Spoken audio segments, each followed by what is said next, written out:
this shouldn't be happening, or poor me, or why did they do that? They should have done something differently. But as soon as I'm entering into a should, I'm entering into resistance. It's my expectations that are creating that extra suffering. It's not actually what is happening that is creating the suffering and the pain. It's my resistance to allow it to be as it is. Welcome back to the show, friends. Today on Radical Health Radio, I'm talking to you all about mental models. Mental models are these perspective shifts or frameworks that you can think about and apply to life to help you thrive and achieve your radical health. So I'm be digging into my 5 favorite mental models that have really helped me on my journey to enjoy life more, suffer a little bit less, and make more progress in a shorter time frame. And then we get into our caller today is Ellen from New York, who has a question all about Hashimoto's thyroiditis and medication and potentially healing so she can get off those medications. So buckle up. This is a fun one. It's very helpful. It's very actionable. And if you take the lessons and the wisdom and apply it to your life from this episode, I think it is only inevitable that you will be thriving in no time. Let's dive in.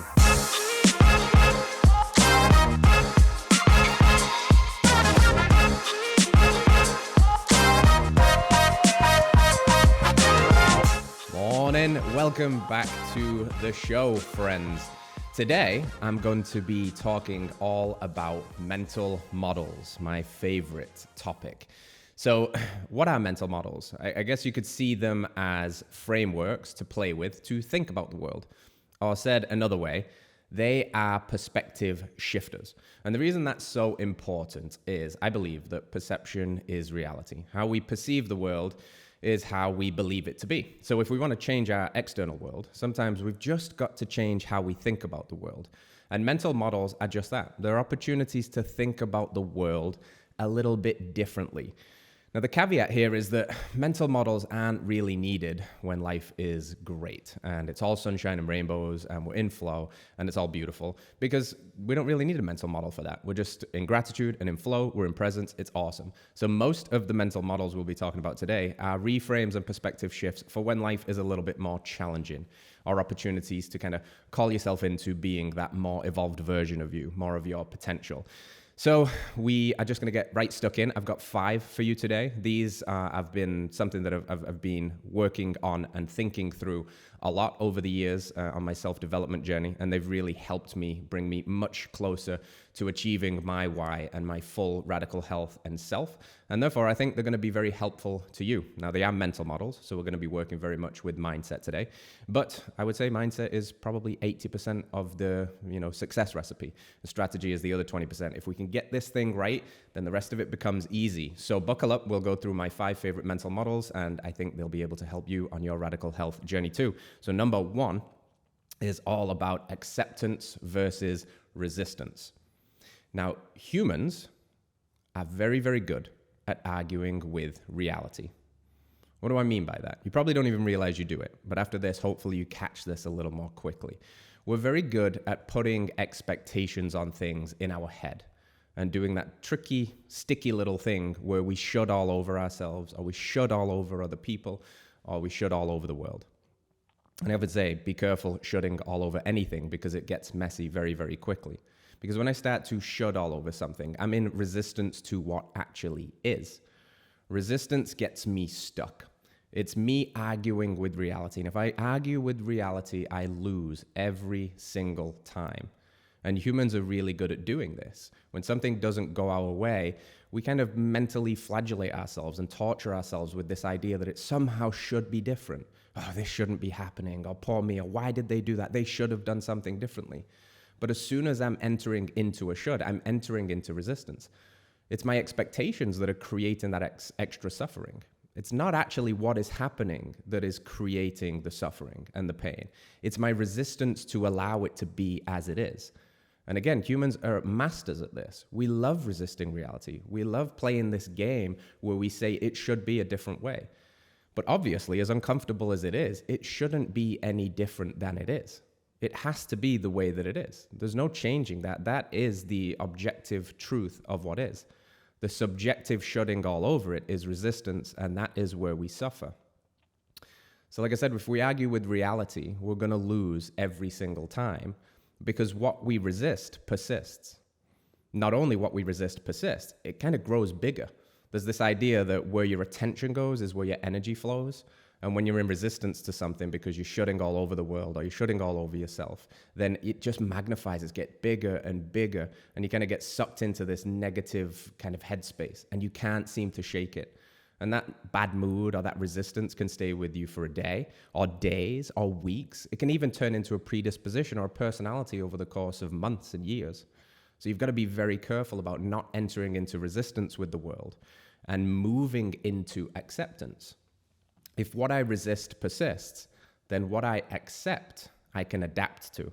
And only when I adapt to it, can I grow through it? Can I change it? Now, a lot of people get stuck here because they think acceptance means liking what is. That's not necessarily true. Acceptance doesn't mean what's happening is peaceful, but it means that you can make peace with it. And there's a big distinction here. I don't have to like what I accept, but I'm fundamentally choosing to no longer play the game of arguing with reality because I'm setting myself up for failure. I'm going to lose that every single time. So acceptance is just the acknowledgement that this actually is the way that it is. It should be this way because it is this way. Now, what am I going to do about it? Again, I don't have to like it. It could be painful. It could be really triggering. It could suck. But at least I'm going to now start moving into more of a problem-solving mode of accepting the reality of what is so I can adapt to it, so I can start to change it. Because if I stay in resistance, I'm going to get stuck. What I resist persists. So I need to move into acceptance. So how do we do that? How do I move from this proclivity towards arguing with reality into accepting what is and changing it? You can use language. I like to prompt myself into this through various different questions and various kind of meta models within the overarching mental model of moving from resistance into acceptance. So something I'd say a lot is, a lot of people use the language of, this is happening to me. Why is this happening to me? Now, what I've now started to do is say, why is this happening for me? The to me language is very much resistance. It's very much like I'm at the mercy of circumstances. This sucks. Why me? Poor me. And the story just grows and grows and it gets massive. When I can stop playing that game and move into acceptance and go looking for the lesson by saying, why is this happening for me? Again, it still might suck, but there's something here now. I've changed the way I'm looking at it. I've changed the way I'm perceiving this troubling thing in front of me. Now maybe I can start to look for the lesson, the growth opportunity, and maybe I realize that what I'm going through, I'm growing through. This is growing me. Maybe actually I can be grateful for the challenge ahead of me because I know it's going to enhance my future self. Maybe this bad thing is actually good training because in the future I'm going to be better prepared. So you can see quite quickly, just by changing the lens in which we look at it, we turn a potential bad thing into a potential thing that we can grow through, which again, might not be easy, might not feel that good, but ultimately is a much more useful energy and mental model and way of looking at life than staying stuck in resistance and just becoming a negatron that is, casting out dispersions about the world or ourselves and getting stuck in that energy. Because I have never met anybody that's been able to make a positive, lasting change from the energy of resistance. Because they just get stuck. And the more they resist, the more it persists, and it just grows and grows and grows, and they get stuck in the mud, and their feet are like concrete blocks, and they can't move forward. There's no momentum. So it's fundamental that you must learn to accept what is. You must learn to accept what is. And the challenge here is you're going to have many, many micro moments to try and practice this mental model over the day, every single day. Because you'll do it all the time. There'll be little inconveniences like traffic or like when the coffee shop barista got your order wrong or whatever it is, and you see your tendency to start resisting what is, start arguing with reality. I can't believe this. This is ridiculous. This shouldn't be this way. And you can go, there I am. I'm doing it again. Not why is this happening to me? Why is this happening for me? What is the lesson here if I stay in that beginner's mindset that I can go looking for?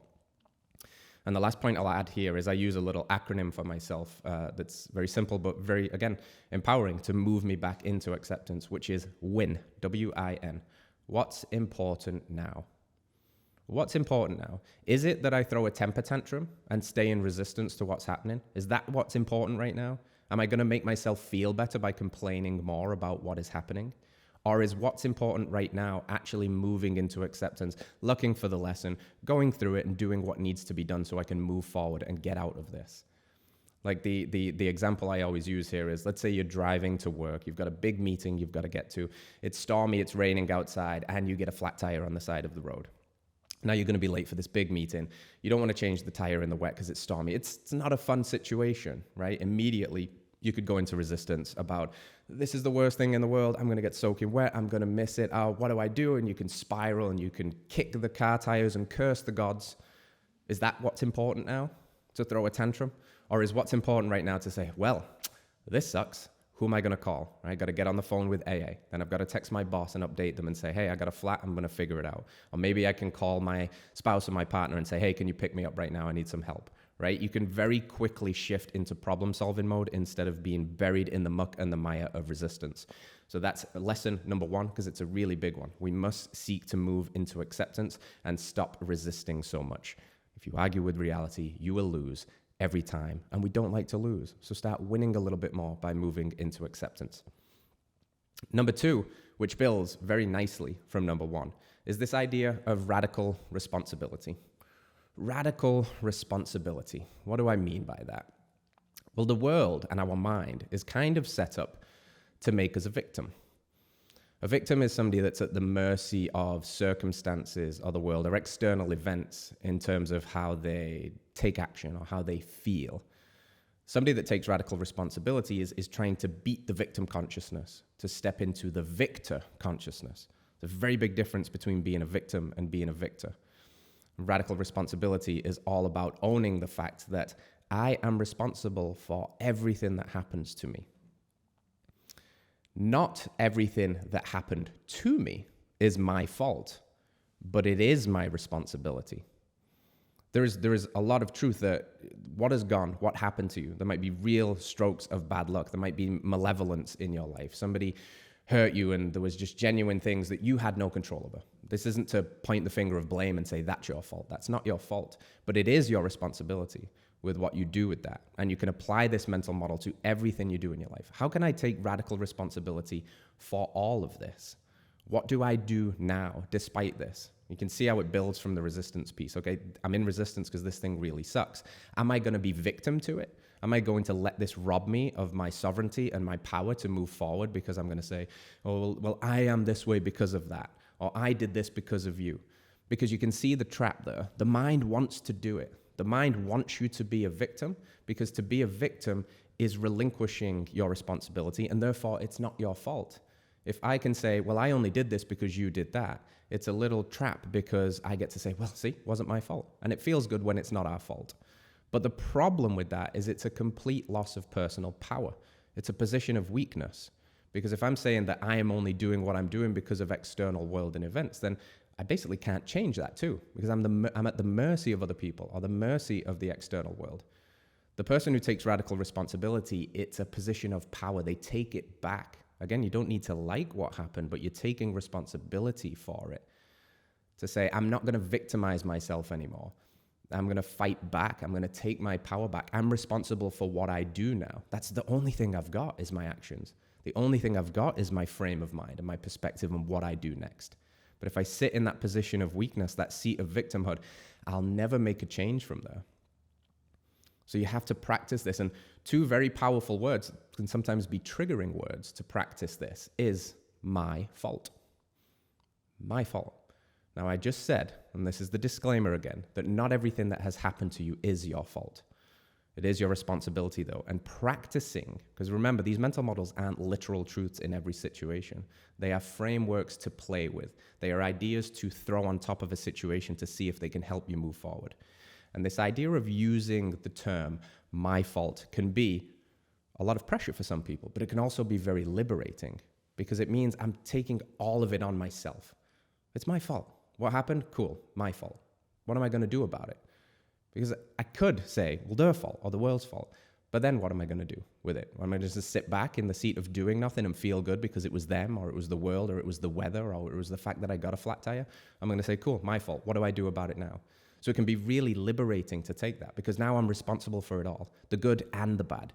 And that just means that it's putting me in the seat of just, what do I do next again? What's important now? Right? Take your power back, because you can either be owned by circumstances or you can own them. And the person that is stuck in victim consciousness is owned by their circumstances. The person that can step into radical responsibility and be the victor is owning their circumstances so they can move forward. Which is so important, because life's not always going to be smooth sailing. It's going to throw you curveballs. And if you've trained yourself to fall into the trap of only being able to take action when everything's going good, it's a problem, because a lot of the time it's not going to be going good. A lot of the time it's that motivation and discipline thing again. If I feel motivated and life's groovy, great, right? Motivation, doing what you want when you want to do it. What happens when life is challenging and I don't feel like doing it, and I need to rely on that discipline, that ability to do what I know I need to do even when I don't want to do it? It's very closely linked to taking radical responsibility for that. No, I have to take the power back and the ownership of my emotions and my feelings and the external world to do what I know I need to do by taking responsibility for it. So don't fall into the trap of being a victim. It's a position of weakness. It's powerless, and it might feel good temporarily, but it will not feel good in the long run, because it will not allow you to become the kind of person that you are trying to become. The only version of you that can become that higher self, your most evolved version of you, is the person that's able to take radical responsibility for everything and say, what do I do with that now? I can stay at the mercy of circumstances, or I can become the master over them. Number 3 of my 5 mental models is a trite little saying, which is very powerful. I practice this a lot for myself and my clients, that missing once is life, but missing twice is a choice. Missing once is life, but missing twice is a choice. You got to understand something. It's never the first miss that ruins a person. It's the spiral of repeated mistakes that happens after the first miss, because they allow themselves to spiral. They choose the spiral, right? Missing once is life. Nobody is perfect. Nobody hits home runs every single time they step up to the plate. Nobody crushes every single day. Nobody nails the diet 100% all the time. Nobody hits every workout and gets up out of bed ready and rocking to go at 6 a.m. every morning. Just nobody does it. Life happens. It's difficult sometimes. It's stressful sometimes. You did get the flat tire sometimes. It can throw off your whole day. Your kid is sick. You had a really stressful day. Whatever it is. Life is going to happen sometimes, and you're a human. So you need to simultaneously allow yourself the grace to be able to miss once, because that is just life and it's realistic. But the self-accountability to not miss twice, because missing twice is a choice. Again, it's never that first miss that ruins a person. It's never the one veering off the path from your diet that ruins the person. It's the fact that when I veer off the path, I know it's Friday night, and Monday's a couple of days away, and I might as well, I had pizza, so I might as well just, turn the whole weekend into, a food fest, and I'll start again on Monday. And then Monday comes around, and because I've got all this negative momentum now, I can't seem to quite get back on. The example of that is, okay, maybe I didn't do so good on my Friday night food choice. I don't need to wait till Monday. There was my miss. I didn't set myself up for success. I went to a place and there was no great choices, and whatever. I made the choice that I made. I make peace with that. Missing once is life. Missing twice is a choice. So now when Saturday morning rolls around, I can continue to miss and allow the spiral of mistakes to consume me. Or I can say, it doesn't matter that I ate that way last night. What matters is what I do now. I'm only ever one decision from being back on track. And the good news about that track is that it doesn't really exist. That's a mental model that we create so we can justify falling off something. Oh, I fell off the wagon. Well, good news, the wagon doesn't exist. All you've got is choices. That's all you have, and you always are choosing. So when you slip and when you miss, be able to say, that's okay, I'm a human. I don't need to self-flagellate and beat myself over the head with the stick of shame and say, oh, I'm a failure, I'm never going to be able to do this. I need to have a little bit of compassion for myself, and to say, cool, you get back on track tomorrow, or you get back on track with your very next choice, because it's the missing twice that is the choice. And if I do that, that's the start of the new habit. That's the lower self stepping back in again. And we are fighting back for our power and our sovereignty to take responsibility for not missing twice. Missing once is life, missing twice is a choice. Mental model number 4 is that how you do one thing is how you do all things. Or how you do little things is how you do big things. Now again, none of these are literal truths in every single situation. They are useful frames to apply to the world to assess how you're living and how you're thinking. I really like this idea of how I do one thing is how I do all things, because it empowers me with a sense of excellence in all that I do. All that I do. From the way I think to the way I act to the way I interact with the world and other people.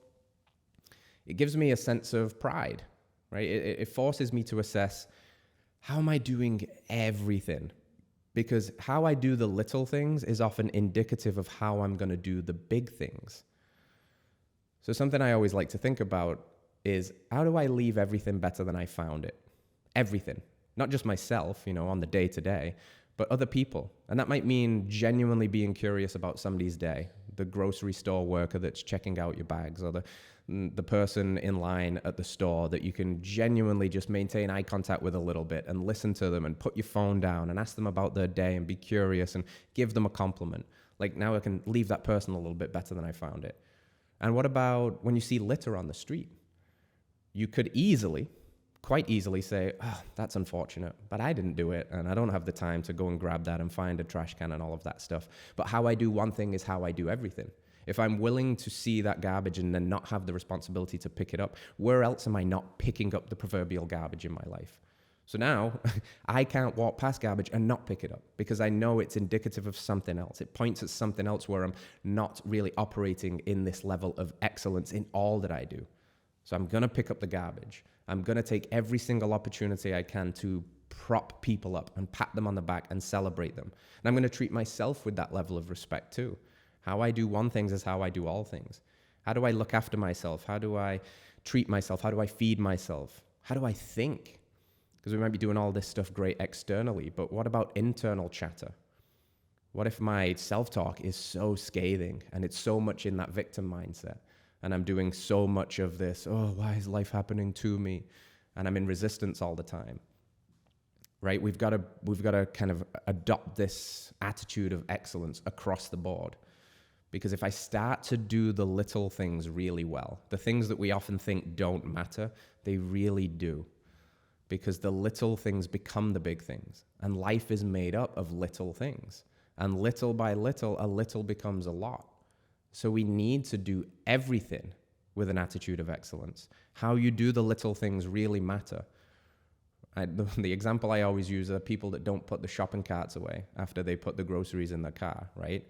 I bet there's not a single person who doesn't put the shopping cart away that is going to be abundantly successful across all areas of their life because they couldn't take that extra 20 seconds to walk it back and put it away. And hey, maybe even see the lady over there that's saying, I'll take yours back for you too as well, because I want to do everything from this opportunity to practice excellence, to take pride, and to be, my practice being my most evolved self.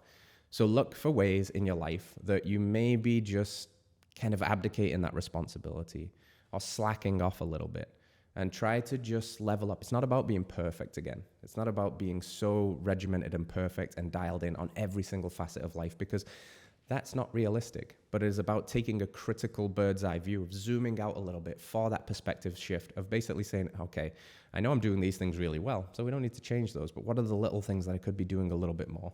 It could be just communication. It could be self-talk. It could be the way I treat myself or the way I dress myself or the way I address strangers or the way I fight with people on Facebook or whatever it is, and try to adopt this mentality of how I do one thing is how I do all things. And last but not least, mental model number 5 is all about the power of language. This is the difference between I have to versus I get to. I want you to think about that for a second. When I say things like I have to, what kind of energy does that instill in me? So, I have to go to the gym. I have to go today. Versus, I get to go to the gym. I get to eat healthy today. I get to practice an animal-based diet instead of saying like, I have to give up gluten. I have to say no to, the burger joint at work because I know they use seed oils. The I have to language often comes from a place of deprivation. It's very deficit driven, and it's kind of got like this inbuilt negativity and suffering to it. The I have to language is really cool because it's got like inbuilt gratitude. Like when I say I get to go to the gym, all of a sudden with that statement, I also get to remember, oh yeah, I have a working body.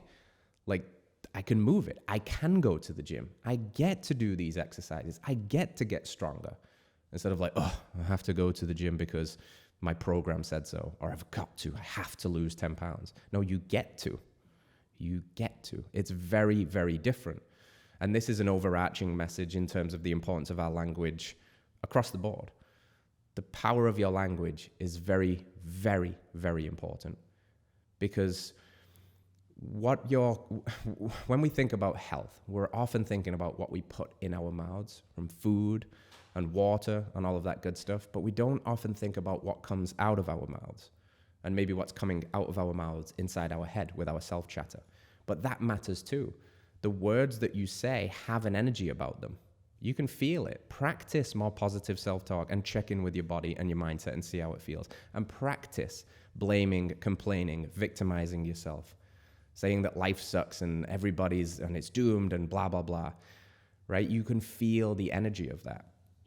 Words and thoughts become things. So the energy with which you say things really matters. So you got to check yourself for when you're using weasel words, like, I'm going to try. I'll try this week to get to the gym. I'll try. Because when you say I'll try, you already have the inbuilt excuse for the reasons why you're probably not going to do it. So what's the different energy shift when you say I will? I will go to the gym 3 times this week because I get to. Not I'll try because I have to. It's very, very different. Words really matter. I always found it interesting that when we write things down, we spell words. And I almost feel like the words that we say internally and externally are like casting spells. They're basically magic.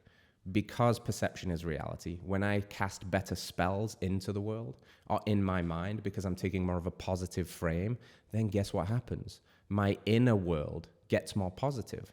I start to see things from this opportunity, from this potential place, from this energy of abundance instead of the scarcity and all of the problems and all of the doom and gloom. So I'm literally creating my reality through the words that I get to say.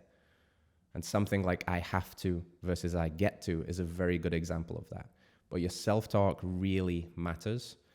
And if it matters, and it seems like a little thing, but how we do the little things are actually big things, then it's important that we do it well. So watch your weasel words and watch the negativity and the chatter. It must be changed if you want to change your external reality. If you want to change the world out there, change the world in here. Change the world and what you say and speak into it and through your actions. So a quick little recap, and then we'll move into our callers for the show. Number 1, acceptance versus resistance. If you argue with reality, you will lose every single time.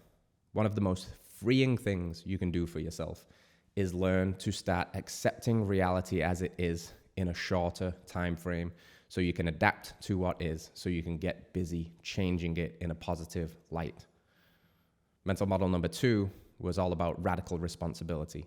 Not everything that happened to you is your fault, but it is your responsibility with what you do now. How can you take your power back? How can you transcend the victim consciousness and step into the victor consciousness? By taking responsibility and by practicing trying on the onesie of saying, my fault, this is my fault. What am I going to do about it now? How am I going to change? What's important now? How am I going to move forward? Mental model 3 was that missing once is life and missing twice is a choice. It's never the first miss that ruins a person. It's the spiral of repeated mistakes they allow to happen after the first miss. Give yourself the grace to be a human. You're going to miss once. Life happens. But hold yourself to the accountability that you will not miss twice and you will get back on track with your very next choice. Number 4, how you do one thing is how you do all things. pretty self-explanatory. Do the small things well, because the small things are actually big things when you do them well. And number 5 is all about the power of language. I have to versus I get to. Watch your mental chatter over the course of the day and weeks, and all of this, like I have to, deficit-driven language, negative self-talk, and transition it into a more positive frame. Because if you change your internal words, your external world will match. So there's our mental models, fam. I hope they are as helpful for you as they have been for me. I believe that they will be. And it's all a practice. You're not going to just be able to apply these immediately, but hopefully there's something there that you can hold on to, and you can shift your perspective when you get into life, and life throws you those curveballs, which it's, likely to do. So without further ado, it's time to talk to our callers today. It looks like we have Ellen on the line, who's calling from New York. Seems we've got a question about Hashimoto's, and some insights there. So Ellen, would you like to jump on, say hello, and tell us the story? Good morning. Good morning. Thank you for having me. You're very welcome. It's about 12 years ago, I was diagnosed with Hashimoto. My doctor immediately put me on Synthroid, and I've been taking that ever since.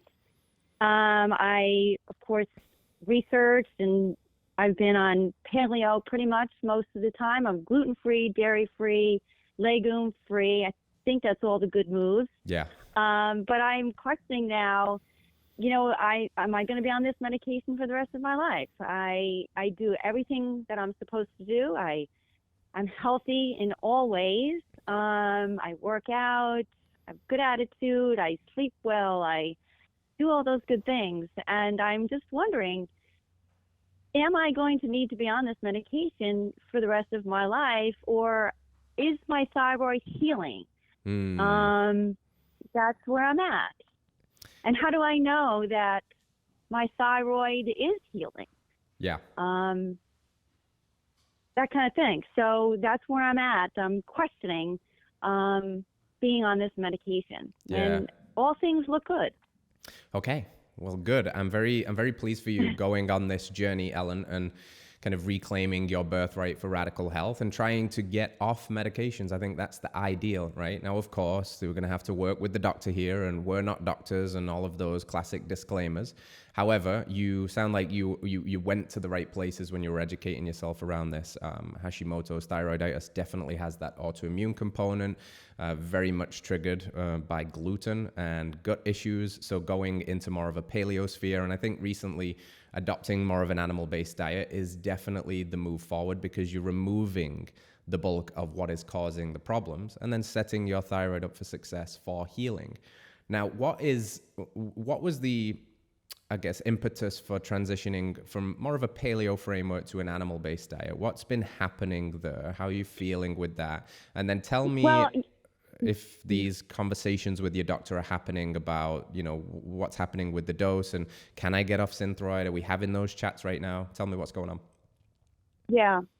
I moved more to carnivore. Of course, I read Carnivore Code and Dr. Gundry's Plant Paradox, and thought, well, maybe, less plants. I stopped the cruciferous vegetables, and my digestion is very quiet, which I know gut health is immune health. So very quiet digestion, which is good. My doctor really never talked about diet. I did this all on my own, and talking to friends and reading and researching. And he pretty much doesn't really, he sees my TSH levels are fine. So that's it. Goodbye. I'll see you in 6 months. And, you ask him about the diet, and he's resistant, I guess, like many doctors, for just keeping you on your medication. You're doing fine. Yeah. Your thyroid levels are fine. We're done. I'll see you in 6 months, and we'll take another blood test. And I'm just at the point in my life where I'm just questioning this, and I just want to know more. Yeah. Well, good for you. I think that the quality of your life is defined by the quality of the questions that you're asking. And you're asking the right kind of questions, because I don't believe there's nobody that wants to be on medication for the rest of their life, right? And again, just going deeper into this backstory now with your diet, I think you're well on your way to healing. The going to kind of more of a carnivore slant diet to remove those cruciferous vegetables is very big, because we know there's goitrogens in certain leafy greens and your cruciferous veggies that can kind of bind to the thyroid and reduce function there. However, if you go too strict with carnivore, even though it can be an incredibly healing and it's an elimination diet essentially, we could potentially run into issues long-term because of the long-term state of ketosis and maybe the loss of metabolic flexibility. So one thing that we do know is important for thyroid health as well is an adequate intake of glucose in the form of what we would say an animal-based diet. You know, the raw dairies, which I'm going to come back to too, because I think that could be an interesting food for your self-experiment to add back in raw dairy because of the selenium and the, you know, complex food matrix of protein, carbs, and fat. But a little bit more fruit and a little bit more maple syrup, so your carbs don't necessarily need to come from your veggies, which could have issues with thyroid, but could come from more of these benign, gut-friendly sources that are bioavailable, tasty, delicious, because there does seem to be emerging body of evidence that long-term ketogenic or carnivore diets could suppress thyroid. It's a stressful state to be in basically forever, because it's a signal from the environment that there is a scarcity. It's the eternal winter. And if it's the eternal winter, then those were times of scarcity. Those were times to hunker down a little bit. And that was the kind of slow of the metabolism, slow down of the thyroid. So how would you feel about potentially upping the gut-friendly carbohydrates again, a little more, you know, fruit? And like I said, with raw dairy, I think this can be a really cool food. Again, very different from conventional, because it's not pasteurized and homogenized and treated with all of this other nonsense behind the scenes. Raw dairy can be really healthy and healing for people with thyroid issues. So how would you feel about potentially adding in more fruit, more raw dairy, a little bit of honey or maple syrup and things like that? Yeah, definitely. I'm going to try that. And I also found a farm. I'm on Long Island, so I found a farm here on Long Island that has raw dairy. Beautiful. You know, they're registered and all that kind of stuff. So I'm definitely going to consider going in there. I've always kept away from dairy, you know, but I'm thinking that I should put some of that back in. Yeah. And we'll see what the doctor says in my next visit next month. Yeah. So I did want to talk about that with you too. So with the raw dairy piece, I would say just start slow, you know, see how your body responds to it.